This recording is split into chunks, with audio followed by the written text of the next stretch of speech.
Today on Good Grief, I am joined by Maureen Hancock, one of the most well-known mediums in all of New England. And in this conversation, we are going to talk about how she came into this line of work, what being a medium actually looks like and means and feels like, and what she has learned about the afterlife, grief, staying connected to the people we've lost. So whether you are deeply spiritual or deeply skeptical or somewhere in between, this episode is for you. Maureen, thank you so much for being here. I'm so excited for today's episode. Thanks for having me. Yes, let's just kick it off with an elevator pitch of who are you? What do you do for a living? Tell my listeners about yourself. So I'm a spirit medium, and I not only can hear and connect to your loved ones in spirit, but I can teach you how to do the same. So I have been a teacher of sorts for many, many years, and I've also worked with police and FBI on missing person cases, unsolved murders, things like that. I also work with cancer children who are getting ready to pass. I've been working with adults for many years with terminal illness, helping them to understand the before, during, and after death, and even how to set up signs and things like that. But I do hands-on healing. I also own a yoga and wellness studio. So my background is in Chinese medicine and wellness. And I just feel like everything's energy. So this doesn't have to be ooga booga. Energy cannot die, be destroyed. If you look at quantum physics, it's very natural to be able to connect to something outside of this physical body. Definitely. And as I was going through your website preparing for this interview, I did not realize just how many different areas you're involved in. Like, it's not just being a medium and helping connect people to those who they've lost, like you said, like helping police investigate and helping people who are about to cross over to the other side. It's amazing just the vastness of the things you're able to do, and your gift, I feel like, has so much impact, more than I realized, which is amazing. Thank you. And I just wanted to give back, and I do free readings for parents who just lost children every single day. My wait list is full for that, and they do have to be right now it's like within a year and younger than 30. Any age is devastating, but there's only one of me, and I have over 1,000 on a wait list. But that's my volunteer stuff. And then I love to go to Children's Hospital to help mostly the parents, like if they're about to have to let go, I just can't, of their beautiful child, and then how to create a non-physical relationship after they're gone. And my sister lost her son tragically at 19, and she said, I'm going to build a non-physical relationship with Sean, and I miss the heck out of him, but I want to be able to hear him, see him, feel him, and get not just signs, have conversations. And I think that's possible. That is amazing. That's something we're going to get into in a little, because I feel like all grievers, which is who my listeners are, want to learn how to have that type of relationship with the person they lost. So I'm curious, have you always been Maureen the medium? Who were you, before you took on kind of this whole like life role? And did you always have these abilities? Did something happen? Did it click at one point? When did you become Maureen the medium? So this started for me as a child. I had lead paint poisoning. And this was back in the day when everything was lead paint based, in like the late 60s, early 70s. And I ate enough lead to kill 5 male adults. So I guess I would chew on the windowsills and slipped into a coma. I was in children's for a year and a half straight, in and out for 2 more years. I was in a coma, had brain shunts and surgeries. And then I used to see people when I came home at 5 years old walking around the house. They kept saying, like, that's the brain injury, that's the medication. And it wasn't. It was definitely these people dressed as pilgrims. They look like. And so that's when, you'll hear this a lot with mediums, like little kids have the ability. So kids can definitely see spirit. Dogs can see them. Cats can see them. So then let's cut to 1991. I was in a terrible car accident, fell asleep at the wheel, broke every bone in my face, had a near death. And I had a miraculous recovery. I felt my grandmother with me on impact. She lived with us. So head of the God Squad, Margaret McGonigal, squeezing the beads, the rosary beads. And it was her voice that came out of my mouth. And so after the accident, it was definitely like it was in my face, no pun intended, but I couldn't deny it any longer. And instead of seeing as a child, I started to hear. That's called clairaudience. It's when you hear in your own mind's voice. So that's my story. Wow, I did not know any of that. And I think it's so interesting what you say that the doctors are just like, no, that's just the car accident. That's not has nothing to do with it. Like, I feel like so many people are so skeptical that they refuse to believe that this could possibly be true, and they have to like, brush it off and say it's something totally different. But that's Mhm. crazy. You have always known. And at what point did you then decide to turn this into a profession?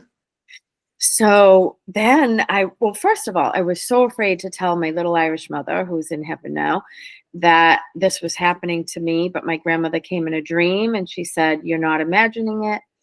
I know your mother doesn't believe you, but ask her about this statue." It was all in newspaper wrapped up, and it was St. Christopher. I'll never forget it. And so when I was telling my mom, I keep hearing from Graham, "Oh, sure you are."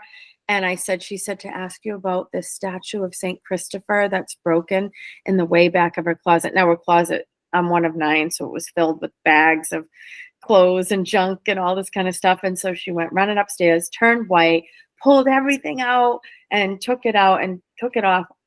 And we were both like, I go, "That's the statue." She's like, "Oh my God." So then I was litigation manager at Logan Airport and 9/11 happened. So that was the turning point. I started a widows group for widows of 9/11. My office overlooked where one of the planes took off from. So it was a constant reminder. I couldn't stand being at Logan anymore.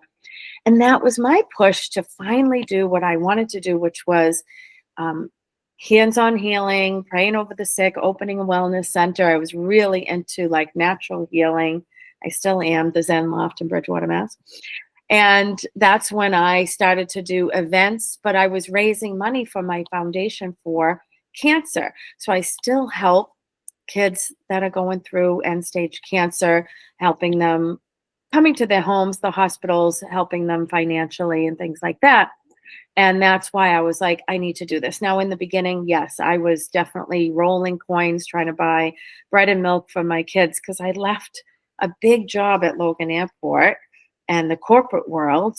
And here I was like, oh, I'm a medium. And that this was almost 30 years ago. So, well, 2001, right? Wasn't that 9/11?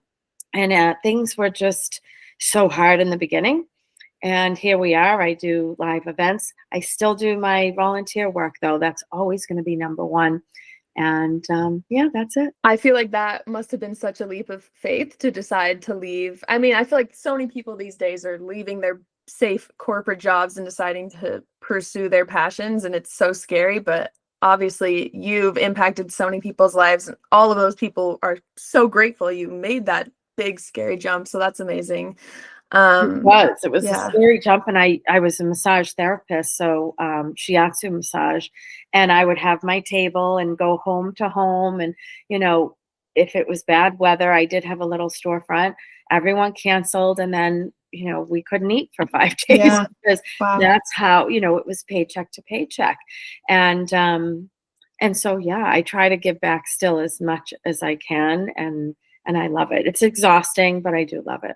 And I feel what you're saying, like, it's exhausting, but the feeling of it being so rewarding and fulfilling and knowing you're making an impact, it's just so outweighs the exhausting that you can't ignore it. But that's amazing. I love that you have kept doing that. You've been doing that, and sounds like you'll be doing that, the volunteer side of things forever, which is amazing.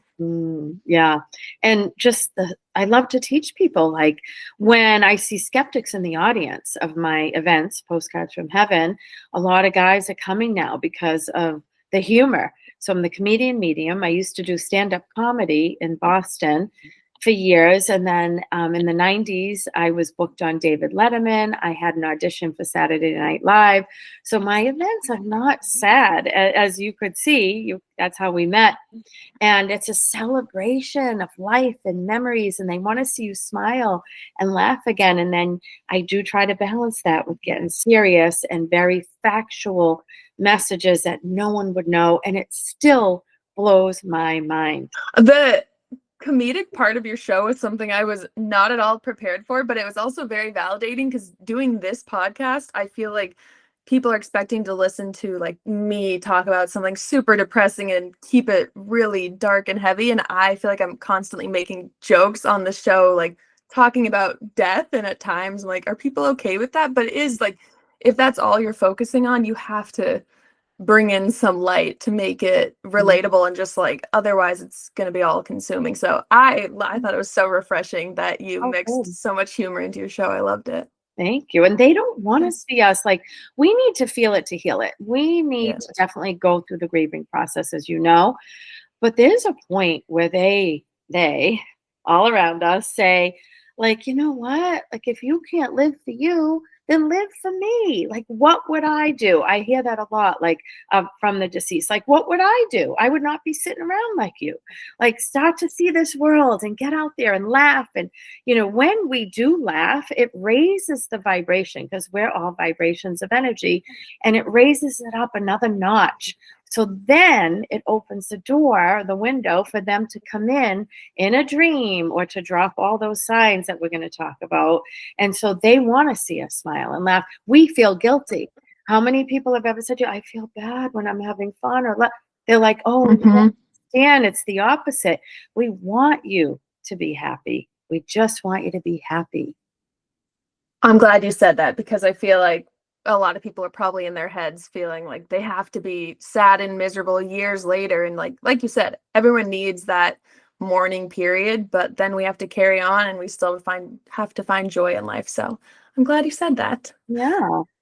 Um, I'm curious, what would you say is the biggest misconception you feel like people have about mediums when they come to your show or the reason they aren't going to your show? I think that fear is a big part of why people might not come to an event. I think the word is out there big time, though, at least in our area. Like, hey, it's not scary. It's not ooga booga. You were going to be laughing and crying, getting validations, and even if people don't get a direct message, they do leave lighter than how they came in. And I think a misconception might be like, oh, this is fake, or she looked things up. And it's funny because so many people make the reservations and they'll say to me, I didn't believe, and I made the reservations under, my sister's name or this one's name or someone that, or I only gave a first name. And I read like 200 to 250 people a week. It would be a friggin' miracle if like I'm looking up people's stuff. A guy said to me once, you probably Googled me. And it just came out because I'm a comedian. I go Google yourself. You're not that interesting, right? And so I think that the fear of I might say something bad, which I never do, and that's not the information I'm given. And then just being skeptical, I invite you to be skeptical, but not cynical. So the cynical ones, and I had an event the other day in Middleborough, and there was a guy right in the front, and he was very playfully heckling me. Now, I'm used to hecklers from when I was stand up in Boston. I was like the only female comedian most of these nights, and I was used to it. But this guy was hammering away, but I could tell, and his dad was coming through. So I'd say something like, you tell me, you tell me.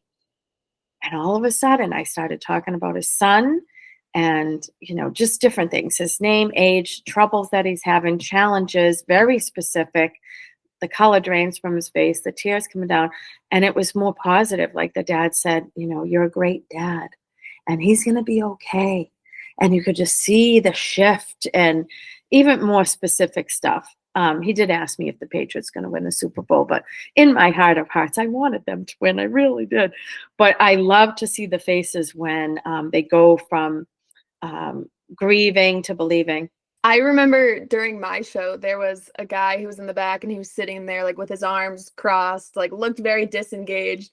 And you started speaking to him. And I remember thinking, like, come on, he clearly like doesn't believe, like, no, don't give him any like energy in your time. And then you could see it when you said to him that his dad was coming through and his dad knew he wouldn't be open to receiving a message in front of everyone in that moment. And you were like, come talk to me after. Like, I have a message from your dad.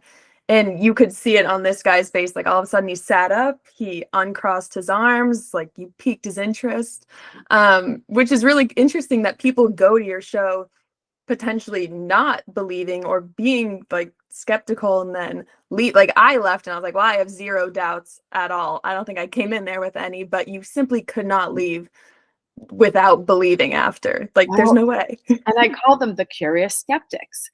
And I want them to be the curious skeptic. And they are coming because deep down inside, the hope is that there is something to this and that we can have hope and believe and that you still can be connected and you don't need me. And that's why I teach people. We all have these abilities. It's just a matter of honing the skill, being able to listen and discern what is your voice and what is spirit talking to you. And it really will be nudgy. Spirit will keep saying, like, call your sister, call your sister, call your sister, call you. And it's over and over. You're driving, stay in the middle, stay in the middle, stay in the middle, don't move. You know, they're trying to guide us, but we're going to make mistakes and we need to learn and grow, so they can't fix everything. You talked a little bit about how at some point for you it shifted from like seeing people to then hearing them inside your own head. Like what does a typical reading look like for you? Are you seeing, hearing, feeling? Like what happens when someone comes across for you? Mm-hmm. So first, in an audience, whether it is, 75 people or 500 people, I just look out and I'm drawn to a certain person. Now, I was never trained, so that's mediums that are trained. They might say, I'm in this area. I have a gentleman in his 80s, and he had a heart condition, and I laugh because that could be anybody. I don't do like this general area. I go very direct and I hear. So I hear in my mind's voice, and it's going to be like, I'm her son. I was 28. Kevin, say the name Kevin. And I might say, is his name Kevin? No. Then his twin brother is. Yes. So it tells a story and it weaves a story and it comes in pretty fast. So clairaudience is hearing in your mind's voice. Clairsentience is feeling, because I will say to the spirit, how did you pass? Let me feel it on my body. Mm-hmm. Or they tell me. So it might be like they go, ah, and that means heart attack. Or they might point. So the right side of my brain is an aneurysm. The left is a stroke. When I feel back here, it's a brain tumor. When I feel it in the front, it's impact. So my body becomes a map of how spirit can tell me how they passed. But there's such a shift right now that spirit is so loud that they're just talking to me. It's insane. And so I hear, I feel, I see. They might use television shows, or I can't see the person per se. They'll say, I'm her father or I'm her brother. And then I ask a line of questions. Well, I have a list in my head. Who are you? How did you pass? Do you have any kids? How many in your family? Can you give me any names? Is there a message? What'd you like to do for hobbies? Can you tell me anything about your life? Can you go back to what happened and give me more info?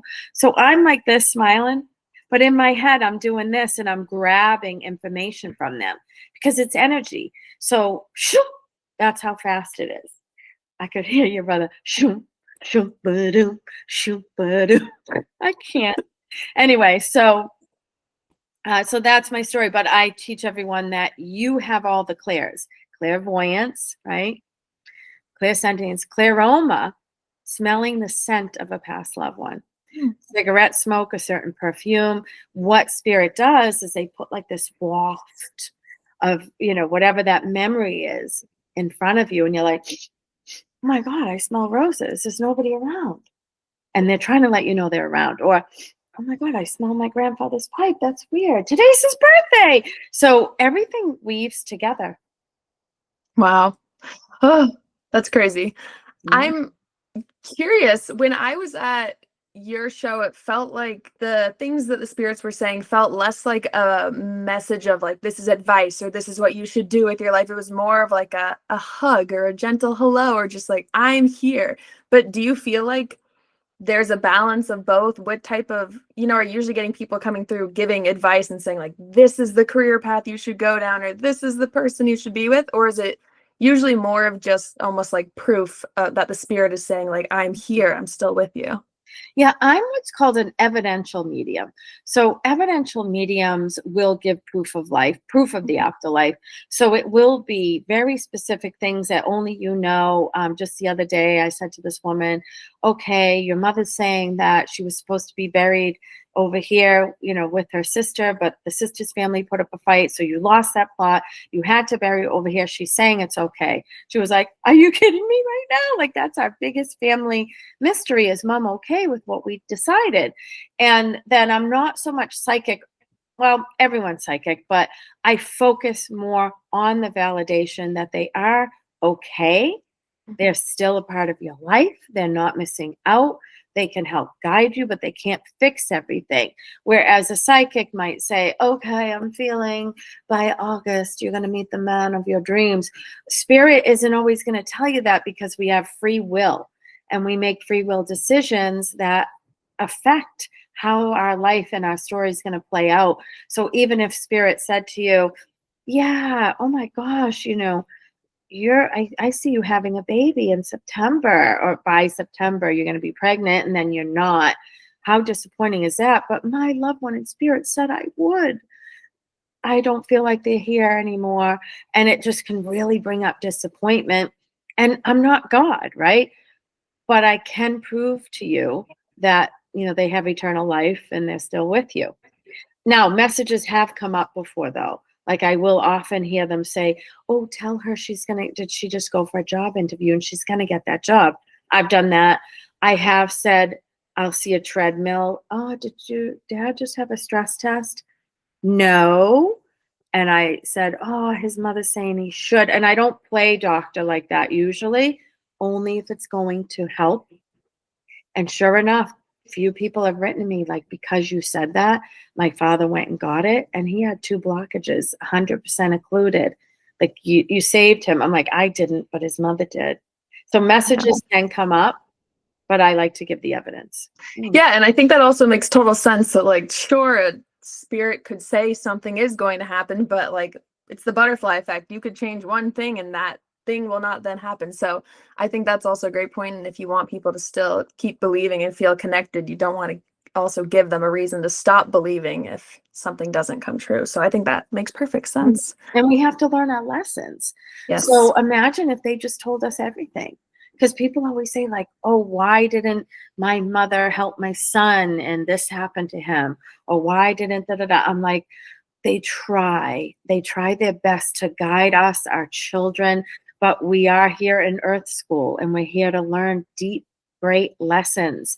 And if everything was just so easy, we wouldn't raise our consciousness. We wouldn't be able to grow spiritually or to get closer to God or whatever works for you. Yeah. Yeah. I know you obviously spend a lot of time helping other people receive signs. What kind of signs have you received? What surprises have come through for you? So, my mom passed in 2018, my dad 2011, and then my sister's son in 2001. And so Sean started showing up right away, and that's how I left my job and started my thing.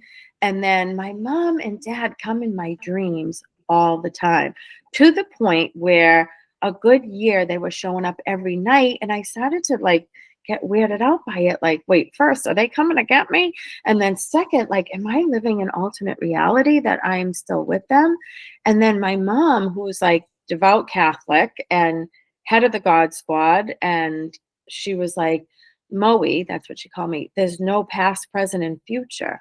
It's all happening simultaneously," which is very deep for, rooted in Catholicism, which I still am. Um, I don't always find it in a brick building, but I have a lot of faith. And I was like, "Whoa." And she's like, "So we can come in a dream, and we still feel like we're with you. And we can't do it for me in the wake state because I'm so like ADD, ADHD. But the best sign I got from my mom last year, I was heading down to Newport. I tell this story at all my shows because I can't believe it. I had surgery. They said I had uterine cancer, which I don't, but everything pointed to that. I was a mess and I couldn't cancel. I'm like, how am I going to do this? And I hear my little Irish mother stop at the Packy and get wine. I don't drink wine. She meant for the guests. She didn't even mean for me, because she liked to entertain on a dime. We didn't have a lot, we had everything we needed, not everything we wanted, but state cheese, powder milk, spam. We had everything we needed. And I go into the little package store downtown Newport. I just grabbed these to show you, by the way. And there's 2 bottles of wine in the fridge. My mom's name is Grace Agnes. I say is because even though she's passed, she's still here to me. So I don't know how this is going to show up. Grace Agnes, a bottle of Grace. So Ava Grace Agnes. What are the chances? That's amazing. Right? And so this was made to the clerk, because first of all, I went like this. I'm like, did someone put this here? Because we're skeptical of us, right? How can this be? How can this be? And the clerk, be the clerk. This is my mother. That was me. And then I got the call 20 minutes later that the biopsy was negative. But like, these were the only 2 bottles of wine. How can this be? So look I'm still amazed. I'm still amazed. And then the biopsy was negative, blah, blah, blah. And that was her way of really like clunk in the face, because I need it like that. I'm not just going to like see a little ladybug and I'm like, who are you? And they do use light or fair, dragonflies, butterflies, the cardinal, a hawk, an eagle. My mom shows up as a great blue heron, because of course she would. And so how do they do that? They use their energy to manipulate things of light or fair to show up. They can also use their energy to make a song come on the radio, use their energy for numbers, right? 222, 333, 444. I'm going to hit you with 7s. You're going to start seeing 7s. Watch. So just take it in and then be like, even say to your brother, like, show me 7s. Oh, I just got chills. When you get the chills, everybody, that's called the quickening. That is their spirit body. That's them trying to let you know, we're here, we're right here. We're not way up in the sky. We're all around you. Like my mom said, we're all around you. We're just existing at a higher frequency and a higher consciousness. Wow, that was a lot to take in. First I off, know. the wine bottles is amazing, and I feel like, I mean, the feeling of getting a sign is so like exhilarating. And like you said, you're like, is this real? Am I mad? Like, how is this happening? Am I making this up? So I love that you also get signs coming through. Like, that's amazing. And now I will be looking everywhere for the number 7. So thank you. But you're not going to look for it. I guarantee.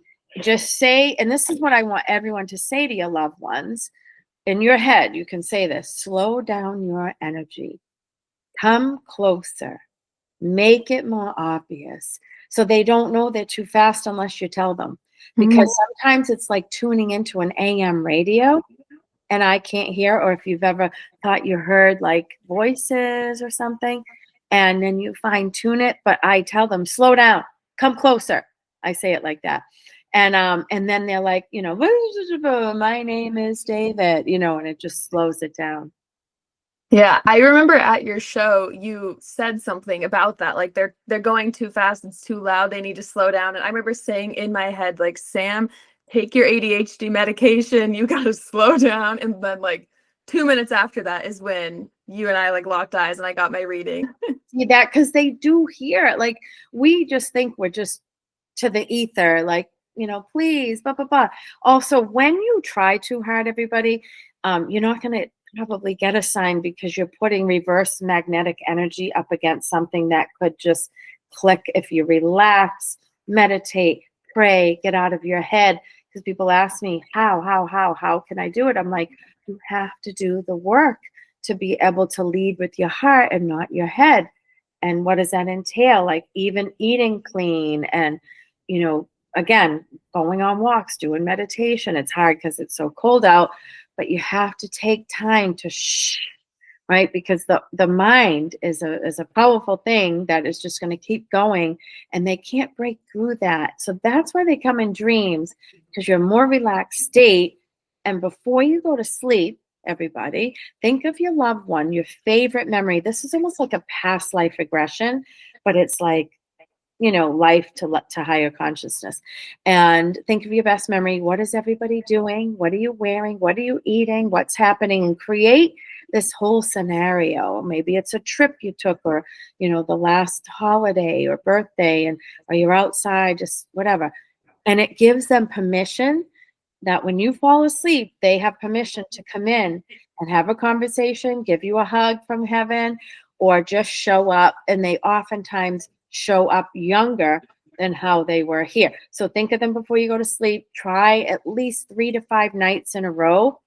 And if just for a few minutes, even if you're then doing something else, scrolling, then you fall asleep, boom. Most of the time they can come in a dream, because we all want that, right? Yeah, I'm sure I will be doing that. I'm sure all of my listeners will be doing that also.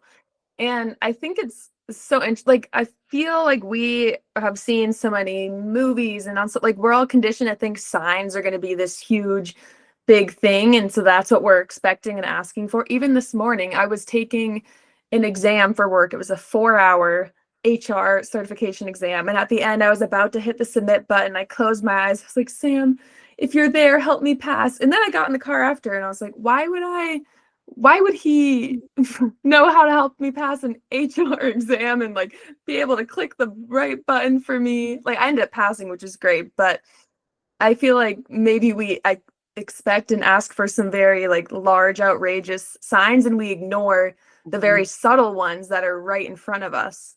What a good point, because we do think that we can control it. Please, I need a sign. Give me a sign. Show me. Come in a dream. If you're here now, do this, do that. Almost like people want me to prove it all the time. And you bring up such a good point. Now, did he help you get some of the answers? Probably. Where you were stuck and, maybe it's multiple choice and you kept feeling like the right answer is C, and then you choose A and it was wrong.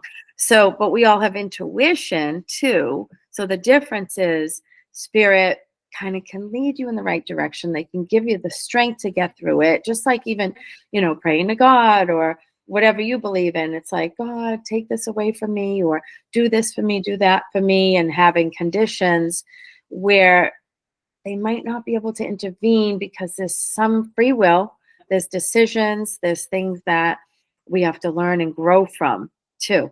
Yeah.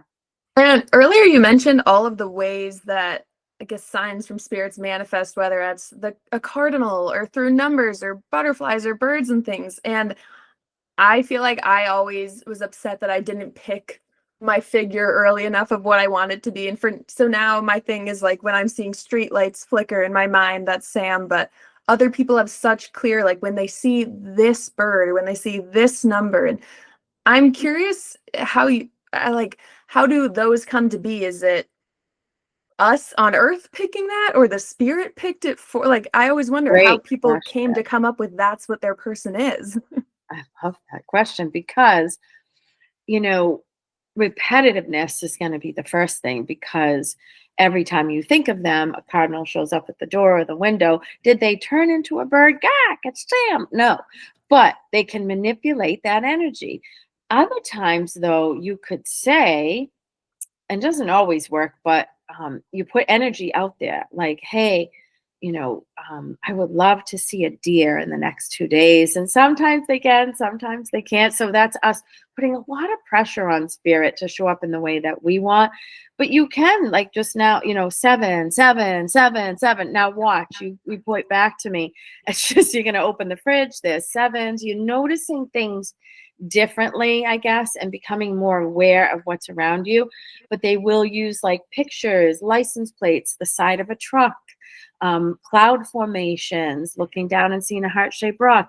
But everything is about trying to get our attention to not only get a sign, but to live fully get out in nature, because you're going to see signs when you get out of bed, when you start moving your body, your soul, your mind is quieting, so that you can be more aware of life and all the beauty that exists in the signs, right? But it's repetitiveness, because like every time I think of them, there's a feather.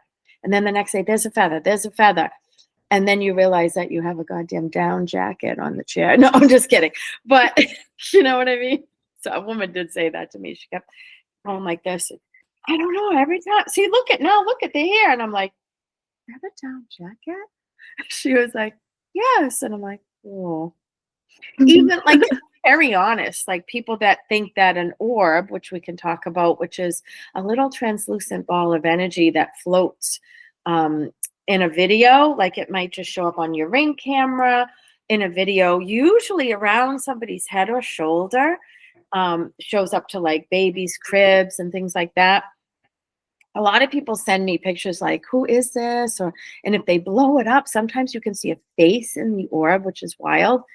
But then there's the other side of the coin where it's that green light, and that's from an iPhone. And I hate to like disappoint someone, but that green light, if you look up iPhone green orb, you've seen it, right? Yes. Yep. You can't help but think that's them. Now, other times, I just posted about a video where a woman was talking about something, and as soon as she said the name of a possible suspect, a big orb floated right. Did you see it? I saw that. I just watched that before we got on. So Did you that see? you're saying like that, yes, that is an orb, and That that was is an real. orb, because I can tell orbs. Orbs have this certain playful way, like they go. It's not like they just stay there, like in a video. They move, and it's so wild. Like, and people will say, "Oh, on a Ring camera, it's bugs," and sometimes it is. But when you see an actual translucent ball of like almost like white light, I helped a family. Their son drowned in a fishing. He was a fisherman, and his kids, they were young, like maybe 2 and 3. The room in the darkness, right? She had like, I don't know, the monitors on, and she videoed orbs, but tons of them. But it was almost like angels, angels, angels, angels. And then there was this, I've never seen one this big, floating around. And I knew it was him. And she knew it was him. Wow. And as a little taking a left here, if you want to talk for a minute about the Bridgewater Triangle that I live in, I did a little documentary, and I went to King Philip's Cave in Norton. Now, this is the cave where like they set up all the Native Americans, and they set up their homes there, right? They lived all through the woods and the caves, and then King Philip was the chief, and then it was like the largest Native massacre back in the day. So anyway, so now the King Philip's place there, I'm in the cave on the documentary. No lie, this big, a purple orb. It's on the thing. I'll send it to you. It's floating around my head, but I can't see it live while I'm being filmed. Ooh. See it after. You see it in photos and videos after. Like if someone's taking your picture, I can't be like, "Hey, orb, get off my shoulder." You can't see it, but it comes out. And so I know it's wild. I think it was King Philip's because it was so magnificent. And I was like feeling the energy, having a panic attack. When you feel spirit hardcore, it will sometimes feel like a panic attack. Your heart's going to race. Your face gets flush. You're feeling energy, the quickening, the spirit body with that. That's crazy. I have not experienced that, but I just watched someone I'm close to experience that recently, and very interesting that you're saying like it comes across almost feeling like a panic attack, like freaking out about what is happening. That's crazy. Also wild that you don't know in the moment, and then you go back and watch the footage after, and that's when you realize he was there. Wow. Oh, everyone was like, "Whoa." It's just so wild to see. And then they took a bunch of pictures, and I'm just like in the cave, and it's like right next to me. So, and this is just such a where I live in Bridgewater Triangle, it is definitely a higher vibe. There's been a lot of UFO sightings, allegedly Bigfoot sightings, and the pugwudgies. They have these pot bellies, these little things. If I ever saw one, I'd probably shanoodle. But anyway, because I'm a wicked scared medium. I don't like the paranormal, that kind of stuff. I am interested in extraterrestrials. I believe we're not the only ones here, by the way. But this is a mecca for it. Extends all the way out to like Easton, maybe a little bit of Stoughton, to Norton, to the Freetown Forest, back up around, Taunton, and it's this whole gamut. But I have been in the woods with my dogs at a conservation land and heard native drumming. I filmed it. This was a couple of years ago. I recorded it. I was like, does anybody hear this? It's crazy. There was nobody around. And at one point, I heard voices, but like this, like screaming. I called the police. And then they came down and they're like, there's nobody here. You're the only one. Whoa. And then they saw who I was. They were like, that's pretty spooky. I know what I heard and I saw. And I definitely like to tell people, if you feel scared or if you think that it's a mischievous spirit, because there is such a thing, you gotta keep your strength and not be fearful. And you have to say, like, you need to leave or leave my kids alone. Little kids are woken up a lot by mischievous spirits and they're scared, or they see like a dark shadow or something like that. I teach people, you tell your kids, Saint Michael the Archangel stand at every door and window. Even if you're not religious, I've taught so many people how to help protect their kids so that they can sleep better and not be bothered, because kids come in super, super, I don't know, high vibing. Like they just feel things, they get things, they know they're pure. And we're jaded because we're stressed and we're busy and we get caught up in social media and all the crap. But anyway, I'll just zip it. That is all very interesting, though. It also feels like perfect that you are in Bridgewater, given it's like the Mecca and such a central place. Wow. Shifting gears a little, hoping to provide maybe some peace and comfort to my listeners with some information about the afterlife. And I'm like, I don't know if I'm pointing up or around or what that even is. But I mean, first off, in your experience, like what does the afterlife look like? What does that mean?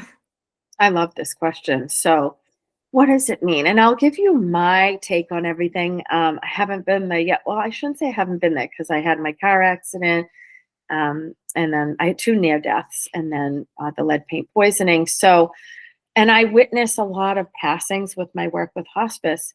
And I'll tell you, I'll just give you from that moment somebody passes, that I have witnessed this thousands of times, where if they're able to sort of like open their eyes and be present, which they're not a lot, but they're reaching their hands out days before, they talk about somebody that's passed before them, they come here to take them home. And they always call it home. I'm going home, right?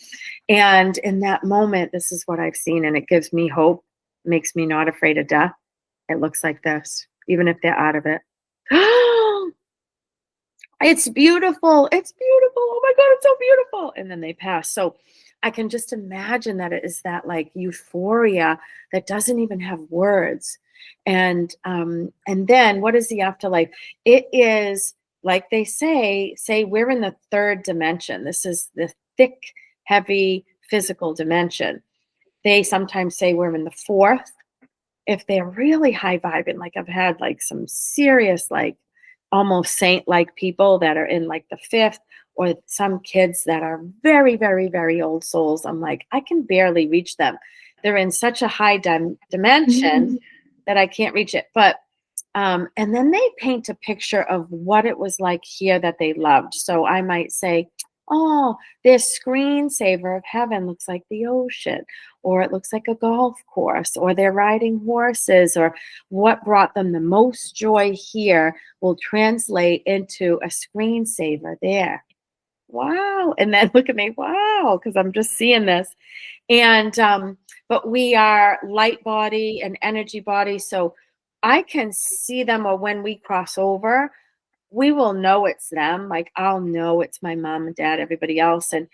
But it's energy. Like she doesn't have to show up like, hi, it's mom. And it looks like her.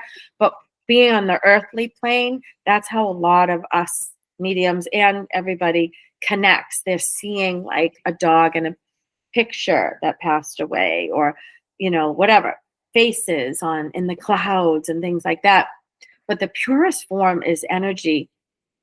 I helped this guy, Larry. He's passed away now. Hi, Larry. His son passed on a motorcycle. And he said, Maureen, I was in the mirror getting ready for work. And he was a non-believer, and he was like the head of a union or something. And he's like, oh, his son, I think, was Jason. And he goes, this purple ball of light floated in front of me in the mirror, but it was like all lit up in like a crystal. And he said, I froze, but my instinct and my soul was to hold my hand under it. And in that moment, I felt a rush of warm energy go through my body, and it was Jason. And he said, Jason, I know that's you. Now, this is a tough guy, union, didn't believe, blah, blah, blah. And he knew, right? So that further solidified that is the purest form of love in the form of energy that showed up to him. And they say sometimes they have jobs. I'm like, oh, we have to work over there. But a lot of it is I'm helping humanity. I'm helping troubled children. I'm trying to help world peace. They collectively join together in their ginormous, beautiful energy to try to make a difference. And some young people will say, I sit with children that just crossed over and I help them to learn how to give signs. And so, they have these little jobs. And then they can be in more than one place at one time. So my sister's son said when he first passed, my mom's in Martha's Vineyard at a jewelry shop. I put this in my book, The Medium Next Door, the best-selling book by Maureen Hancock. But I put that in there because at the same time, Sean said, and my sister Stasha's at a hair salon right now. So he was able to be in both places. He said, my mom's holding a ring. It's pink and purple, like it had rose quartz and amethyst. And my sister's at a salon, like, I forget, near Fall River. And there's a parrot in a cage right by her. That hammered it home that they can, let's say your daughter goes to Italy on school, whatever. And then this one's over here and your son's in the army in Washington. They can be in more than one place at one time, going back to what my mother said. There's no past, present, and future. It's all happening simultaneously. They also say there's no time in heaven, the other side. They don't measure like we do. We measure everything. 5 minutes, 2 minutes. It's been 5 years. It's been 3 weeks. I have 5 more minutes to hear, right? Over there, they're released from being chained down by time. That's why, too, that they don't get upset. They're not sad for us. They can see everything, meaning not everything, but they can see that we're going to be along, that we're all together. They can see the reunion. It's kind of like what's called the Akashic records, or the Akasa. And that's our past, present, and future. When you were talking about how psychics tune into that, spirit can see it. And it makes sense as soon as they cross over. They also don't hold on to any fights, animosities, things like that. Okay, I can't stop talking, but what a deep conversation we're having. Wow. Well, that personally makes me feel much better about everything. Last question on that is there pain in the afterlife, or does that immediately fade away the second someone passes away? No pain. That's why I'm telling you, thousands of times, because I've been doing my hospice work for a little more than 30 years, where it's this, oh my God, I feel young again. I feel amazing. I'm not sick anymore. I can breathe. And that's part of the messaging that you ask, like when they come in. Maybe you saw this at the event. It's like, I'm whole again is a big one. I don't have this pain in my head. I can breathe. Don't picture my lungs like that. Oh my God, I no longer have cancer. I was immediately released from the physical pain and suffering. And I feel absolutely amazing. And I feel young. And I know that it's going to be okay. So they don't worry about us like we miss them and love them. And they don't feel that. So they don't feel pain. They don't feel anger, fear, none of it. It is pure peace. Imagine that. I love that. I feel like there's this weird feel like when someone says, well, at least they're in a better place, like there's a little bit of anger of like, well, yeah, but I would obviously rather them be here. I think they'd rather that too. But in the cases where someone was in pain at, towards their final days, I guess there's a lot of peace and comfort that can provide to know that that Mm. pain just melts away at the end. Yeah, I mean, that's definitely a pet peeve of mine when they say, they people don't know what to say, and a lot of times, because this is your specialty, that people are fearful of it. They sometimes don't want to talk about that loved one that's passed or yours. Your true friends stay in the fire with you. The rest run because they don't it has them look at their own mortality or the people in their lives. And also, I do not like they're in a better place. Like, shut up. So and yes, I can testify from just what I've witnessed that it is an absolute stunning place, but they're all around us as well. So they don't want us to think like they're in a better place way up there. It's like, no, I still exist. I have the same smile, personality, but I'm love and I'm energy and I'm not a physical body anymore. I'm not like contained to that, leased vehicle. The driver stepped out when the lease was up and continued in a better, more light bodied way. Yeah. When you say they're everywhere, to those of us who that gives fear of like, is my brother there when I'm like in the shower? Or like, No. is it where, how do they pick and choose where they are and and where they shouldn't be? So that's where it is really the universal language of spirit and of humans. I'm not going to watch someone in the bathroom or in the shower or having their, private life and all that kind of stuff. They don't want to see that. And they often say to me, like, I didn't want to see it here. I don't want to see it now. Like, and it's an absolute, like, knowing of spirit of like respect and respecting boundaries because they know all. They just don't. And so they come when you need them most. And it's going to be like a birthday, an anniversary, a struggle, a surgery, a sad time. Otherwise, it's just like they're living this other life.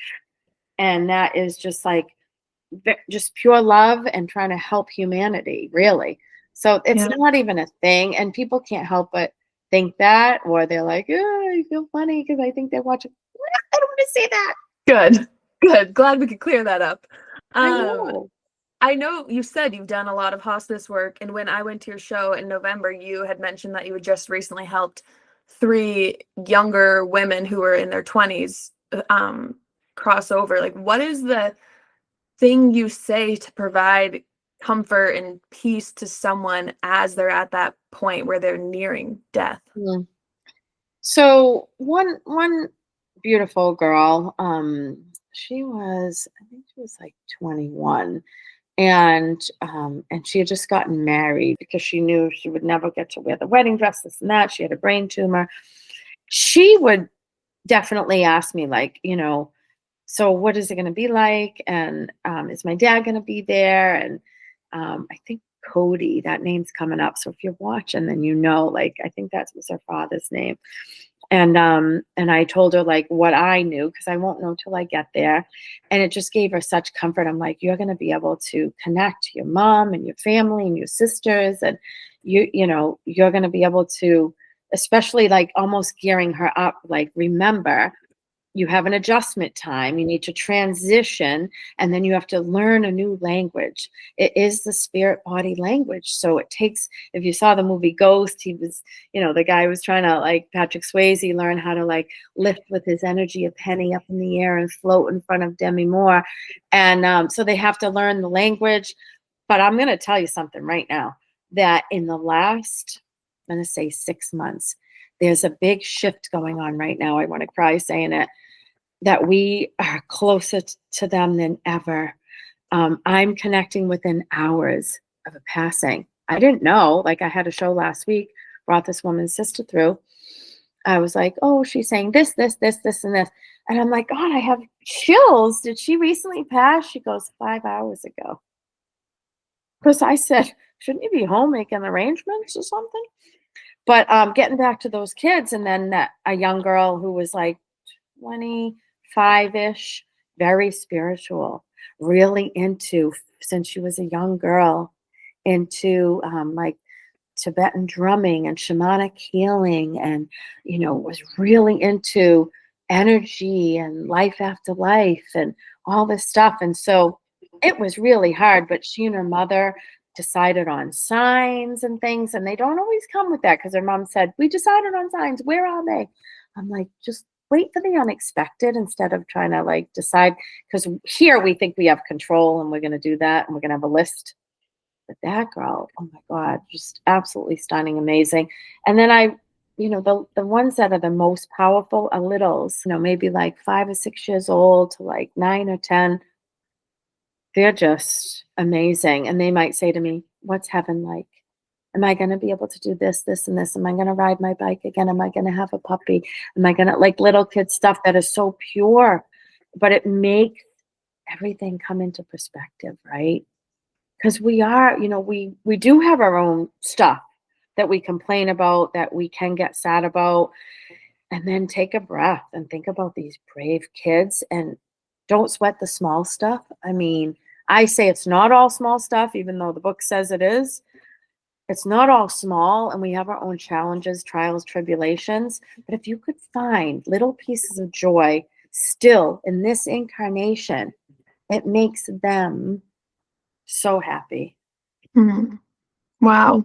Ah, that like breaks my heart thinking about the little kids and just wanting to know that they're going to be able to ride their bike. But it also, And they say, "And am I going to get to see my mom and dad?" yeah, Mm-hmm. but they can, is what you're saying, which I love. That is like they still feel joy and happiness and are almost like living another life, which is great to hear. Yeah, it's wild, isn't it? Given everything you know and you've experienced, like what gives you personally, like what helps you feel peace about death? So I'm going to say the main thing that makes me feel such peace is being there when someone's passing. And I do want to give an example of a guy that didn't believe, and he was in his 40s, had pancreatic cancer, this kid Ray. And he's like, "Maureen, I know my family told you everything." So I'm like, "I don't even know. No." And I'm like, "Who's Paul?" He's like, "My brother who passed." "Who's George?" "My dad, but they probably told you." I'm like, "No, they didn't. And they're going to be there to greet you." He was like, "Okay." And then he was in sort of that cancer comatose state for a week or so. And at his passing, he sat up. Now he's out of it. And he went and he looked and he saw and he went, "Oh my God, Paul!" And then he passed. So that's witnessed, okay? And so I used to be so afraid of death as a child. Like, just my life is about death now, but it's also about living. So I never say death, they died, they got, I say they passed over, they passed on. They're going from one form to another, a lighter body form. And I do want to mention too, like a lot of people say to me, like, "Did they see God? Did they see Jesus?" And if that is what your base is, then absolutely. And maybe everybody does. But for me, yes, that was true. I felt like Jesus sent me back. I'm God based. That's just where, gift of the Holy Spirit, Corinthians 12:11. That's what matters to me. But I also do believe that we are energetic beings and we can tap into, we're using 10% of our brain, and you could just tap into so much more if you just stop doubting and trying so hard and being your own skeptic.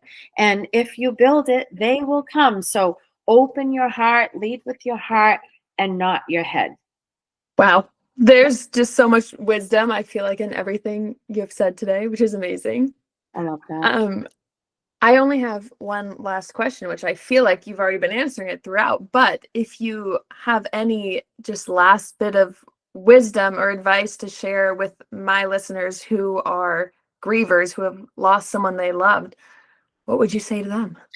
I would say to them that, it's very healthy to grieve, but complicated grief might keep you in a cycle of and I'm not a counselor, but this is just based on my own experience with grief work for over 30 years. And what I've witnessed with the possibilities is to be open to all possibilities and have that time. Like, okay, every Saturday morning I go for a walk in the woods and I bawl my eyes out. Do it.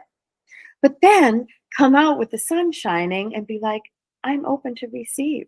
Instead of being sort of like in a lower vibration when you're, I call not stuck, right? But when you are residing in a lower sort of like snowball effect of grief, you're not a clear channel to receive, but it's going to go up and down. It's just like, the tides. One day it's just going to hit you. You all know, just, I miss my loved ones, but my soul dog just passed, and I look at the pillow that someone made me, and I'm like, yeah, because I'm human and I'm allowing myself to feel because I loved. And so every tear that comes out is all these just like, mountains of love, and the deluge opens up. But say to yourself, you know what? Today I'm going to find a piece of joy in honor of, my mom, Grace, or my dad, Jim. Like today I'm going to actually smile. I'm not going to sweat the small stuff. And I'm trying not to get stuck in like overthinking, because a lot of it too is like, you had no control. And they often say, you could not have saved me. Right. And I went through what I went through, but I'm coming out the other side. And I know we're going to all be together again one day. So we just want you to be happy. So what can lead you to some little pieces of confetti joy, and then go back to crying if you want, but try not to stick there, because that's complicated grief. And they can't break through all those layers. So I call it peeling the artichoke to find the heart. Get out in nature, go for your walks, meditate, do your breathing, pray, whatever works for you, but you have to keep moving to move energy that's stagnant and stuck, so that I can see clearly now. That's a good way to end. It is. That was amazing advice. Thank you. This entire episode has been amazing. I so appreciate you taking the time to just share your thoughts, your experience, your perspective. I feel like just as I felt in November leaving your show, like I feel so much lighter and like better about everything that happened, losing my brother, and also about, the fact that we're all going to pass on one day, but it feels safer and less heavy to have that realization now. So I love thank you for that. You're welcome. And they often will say, could you please say the physical loss of me? Because I'm absolutely still here. So I always say, did you physically lose your brother? Because, the heart is still there, the smile's still there, the personality's still there. He is definitely like a goofball and like, and definitely with you. And so can you not have a dog, but you want a dog? I do want a dog. That's what he just said. He was like, she still wants a dog, but she can't. But you were thinking of ways that you could like kind of finagle a bagel and get a little hypoallergenic dog or something, right? Yes. One, I can't have a dog because I live in a shoebox in Boston, and two, because I am denying the fact that I'm deathly allergic to dogs. You're allergic. So that you need a little hypoallergenic. But, he's like, you could get, like, he's so funny. He's like, you could get like a carrier case, like, Paris Hilton, and just like carry it and just be like, this is my support dog. He's so funny. He's like, get one of those vests. And, It's because he did that with his dog, who was very much not a service dog, but got the vest so he could go everywhere with him. This is what he's saying. Are you serious right now? That's what he's saying. You could totally get the vest, just put it on and call it a service dog. And then you can bring it on flights and you can like bring it everywhere. I can't. See, he wanted to say like, you got to make sure you bring me through at the end, because I am so here. And it is true. I'm not dead. I'm just different. Thank you. That was the best possible way to end this. I'll send you pictures of my dog when I go. I can't wait. It's going to be white, by the way. That's helpful. That's good to know. Maureen, thank you so much. This has been amazing. You are amazing. I really appreciate you. Thanks for having me.